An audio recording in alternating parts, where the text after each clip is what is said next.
Hello বন্ধুরা, আবারও চলে এসেছি একটা নতুন ভিডিওর সাথে। আজকে একদম মজাদার একটা রেসিপি আপনাদের সাথে শেয়ার করতে চলে এসেছি। তো চলো ভিডিওটা স্কিপ না করে দেখে নেওয়া যাক। তো প্রথমেই দেখো আমি এখানটায় মটর ভিজিয়ে রেখে দিয়েছিলাম। তো মটরগুলোকে প্রেসার কুকারে দিয়ে দিলাম এবং নুন হলুদ দিয়ে মটরটাকে খুব ভালো করে আমরা সিদ্ধ করে নিয়েছি। তো দেখো এখানটায় ভালো মতো সিদ্ধ হয়ে গেছে আর মটরগুলো একদম সফট হয়ে গেছে। আর হ্যাঁ, আজকে কিন্তু কি বানাবো সেটা তো বলাই হলো না। আজকে বানাবো একদম বাজার স্টাইলে চাট ঘুগনি। তো তার জন্য দেখো একটা গুঁড়ো মশলা তৈরি করে নেব।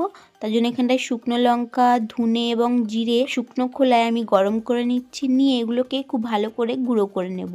একদম মিহি না, একটু গোটা গোটা রেখেই গুঁড়ো করব, তাহলে কিন্তু স্বাদটা খুবই ভালো লাগবে। এখানটায় শুকনো লঙ্কা এবং ধনেটা গরম করে নিচ্ছি আর জিরেটা গরম করে নিচ্ছি।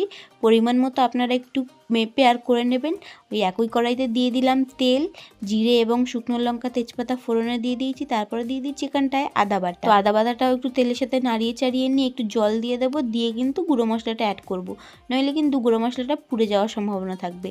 তো এখানটায় জিরের গুঁড়ো, ধনে গুঁড়ো, লঙ্কা গুঁড়ো অ্যাড করে দিয়েছি এবং হলুদ আর নুন তো আগেই মটর সিদ্ধর সময় দিয়ে দিয়েছিলাম, তাই এখানে আর দিতে হয়নি। এবার সিদ্ধ করে রাখা মটরগুলো মশলার মধ্যে দিয়ে দিয়েছি। দিয়ে দেখো সব কিছুকে খুব ভালো করে মিশিয়ে নিয়েছি। এবার এটা ফুটতে থাকুক, ততক্ষণে আমরা গুঁড়ো মশলাটা রেডি করে নেব। তো দেখো গুঁড়ো মশলাটা আমি রেডি করে নিচ্ছি আর একটু গোটা গোটাই রেখেছি। এরকম গোটা গোটাই রাখতে হবে, তাহলেই কিন্তু খুব ভালো লাগবে খেতে। আর গালে পড়বে মশলাটা, তখন একটা আলাদাই ফ্লেভার এবং স্বাদ আসবে। তো দেখো আমাদের এই দিকে ঘুগনি ভালো মতো ফুটে গেছে। এবার ধনেপাতা দিয়ে এবং যে গুঁড়ো মশলাটা করেছি সেটাই অল্প করে ছড়িয়ে দিয়ে এবার নামিয়ে নিতে হবে।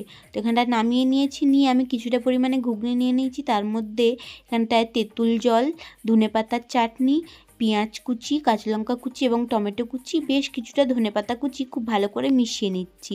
দেখো একদম চাট ঘুগনি আমাদের রেডি। আর হ্যাঁ, ঘুগনিটা কিন্তু একদম নিরামিষভাবেই তৈরি। তো আপনারা নিরামিষ খেতে চাইলে পেঁয়াজটা স্কিপ করে দেবেন, তাহলেই হবে। তো আমাদের চাট ঘুগনি একদম রেডি হয়ে গেছে। আমি এটা কাঁঠাল পাতার একটা বাটি তৈরি করে সার্ভ করেছিলাম। ভিডিওটা ভালো লাগলে লাইক, কমেন্ট এবং শেয়ার করে দিয়ে আরও নতুন নতুন ভিডিও পেতে চ্যানেলটিকে সাবস্ক্রাইব করুন। আজকের জন্য এইটুকুই, আবার দেখো নেক্সট ভিডিওতে। বাই।